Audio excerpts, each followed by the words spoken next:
السلام علیکم د پښتون ټي وي مینوالو دا وخت د جمرود په بازار کې چې کم قومونه را جمع شوي دي دا د آیس نشې په خلاف باندې د څه وخت نه تحریک روان دی. په دغه تحریک کې چې کم دی مختلف قومونو تعلق لرونکي مشران او کشران موجود دي. دوی دغه وختونه چې ډي پي او له دې لیست هم درکړی دی، دوی ته ویناګانې هم کړي، خو د اوسه پورې ډي پي او په باندې سیکشن نه اخیستی او اوس هم په ګڼ تعداد کې د آیس چې کوم دي سمګلران دلته په جمرود کې موجود دي، خرڅوي چې په مختلف شکلونو کې هغه خپل کاروبار ته وسط ورکوي. په دا باره کې په مشرانو سره خبرې کوو، تاسو موږ سره اوسئ. خو د آیس او د دغې نشې سره چې نور کم برایي نشې دي انشاءالله تعالی هغه به موږ په دا شي کې شاملوو او هغه برایي به انشاءالله تر هغه پورې موږ د الله سره وعده کوو او ټول لاس اوچت کړو چې دا وعده کوو انشاءالله تعالی چې موږ د جهاد جاري قایم دایم خو دا به تر هغه پورې وي چې تر کومه پورې موږ ژوندي وو دا شی هم نه وي ختم کړی دغې علاقې نه. صرف د خیبر نه چې انشاءالله دا به د قبایلو په سطح باندې هم دا خبره روانېږي. اوس هغه خلک چې کم د ما خلکو قرباني کړې وې هغه اوس موږ ته د آیس په شکل سره دا نشې راوړي او خپل جوبونه ډي پي او سره د هغه نور ملګري صرف یو ډي پي او نه نور ملګري یې هم شته هغه خپل جوبونه ډکوي او د ما هغه کم کشر هغه خلک چې په هغه کې یو قابلیت دی هغه تباه کوي او مخکې یې نه پرېږدي. انشاءالله تعالی د خلاف موږ جهاد کوو او د جهاد په طریقې سره یې راوچتېږو د خپلې علاقې نه دا شی ختموو. او دا ډي پي او نه د ما دغو ملګریو مشرانو را روان اتوار پرې ټیم ورکړه که دا یې سم شه او د دې په دا علاقه کې هغه ټولو برایانو خلاف ایکشن ونه کړه نو قوم کوکیخیل او قبایل به راوچتېږي د ده خلاف انشاءالله تعالی د ده په کور کې به دا درنه کېږي انشاءالله تعالی. اوس د تقام چې کومې کمیټې جوړې شوې زه د شاکس کمیټې هم ډېره شکریه او ډېره مهرباني ادا کوم چې هغو هم الله پاک ته ټول اجر ورکړي. همدغه شانتې په غوړیځه کې چې کومه کمیټې هغې له هم خواستی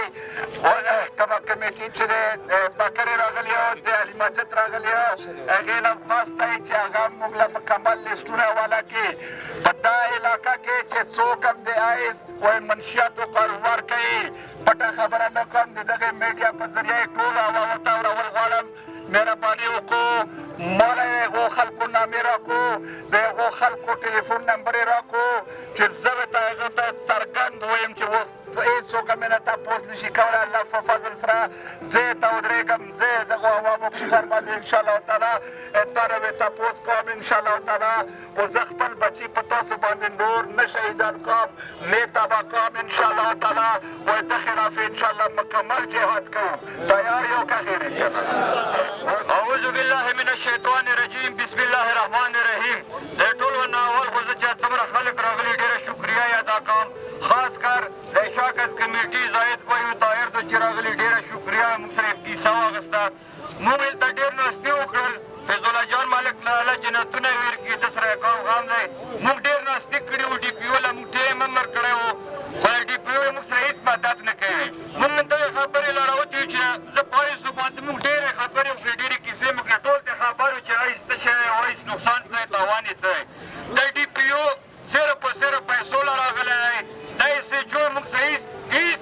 یې موږ سره ورکړی هېڅ امداد یې موږ سره نه کوي هېڅ کومک یې موږ سره نه کوي ملګرتیا نه کوي. دا یې څه جو یې بدل کړی شي دا ډي پي او فوراً بدل کړی شي. دا ډي پي او موږ ته نه دی منظور په یو قیمت هم نه دی منظور ته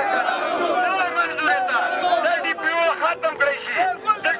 د ډي پي او په هر ځای باندې خپل سړي ودرولي وي خپلې روپۍ داخلي که کارخانو کې ګوري که په وزي ډر باندې ګوري که کوزې ګوري که په شاکاس کې کسې بارځي کې خپل سړي ودرولي. موږ به سره خبرې هم وکړلې ایم پي ای بېلاوله پکې راغلی خبرې یې سره کړي خو دی یوه خبره هم نه مني.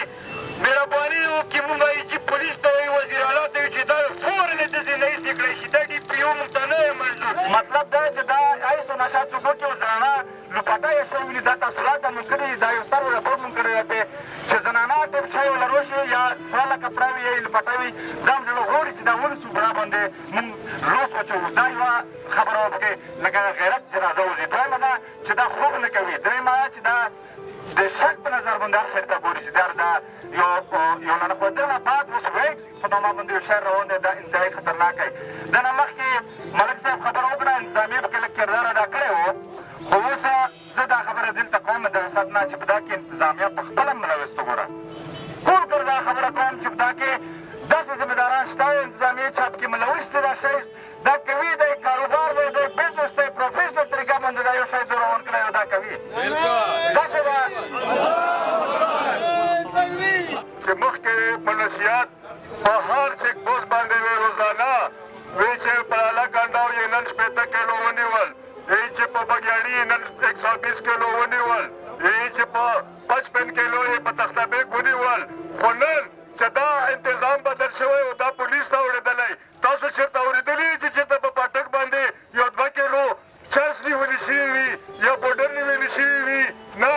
عزیزانو دو ډایرکټ اوس خبرې دي ډایرکټ یې سمګلرانو سره خبرې دي ADPO SHO خو تجربه کار دی که نه په دا خبرو کې مخکې نه هغه ټولو سمګلرانو سره خبرې دي او ډایرکټ په ډایرکټ علاقې ته هم داخلېږي او پېښور ته هم داخلېږي ټیک شوه دا یې مونږ چې کوم د نشو کومې منشیاتو خلاف دلته خلک کار کوي دا یې مونږ نه خپل مستقبل اخلي مستقبلي مطلب دا چې ماشومان واړه واړه ماشومان دي هغه پرې روږدي کوي دغه خلاف چې کله مخکې خلک راوتي وو نو مونږ یې حمایت کړو انشاءالله چې اوس یې حمایت کوو بیا یې حمایت کوو او به مونږ ټولو اعلی حکام ته ویو وزیر الله صاحب ته ویو DPO صاحب ته ویو DPO صاحب باندې خو خلک ډېر بلیمونه لګوي او زه دغه چې دا کم دی خیبر پولیس دی زه اول دغو ته یم لیویس فورس ته یم چې مهرباني وکړو دغې نه ډېر زیات داسې یو تباهي شروع شوې ده چې مونږ په علاقه کې زه یوه خبره ته پې وکړم چې 14 سال د 13 سال یو ماشوم و هغه په تا کې ملوث شوی یا هیڅ په نشه کې په هسپتال کې داخل کړی و بند کرو بند کرو بند کرو بند کرو بند کرو بند کرو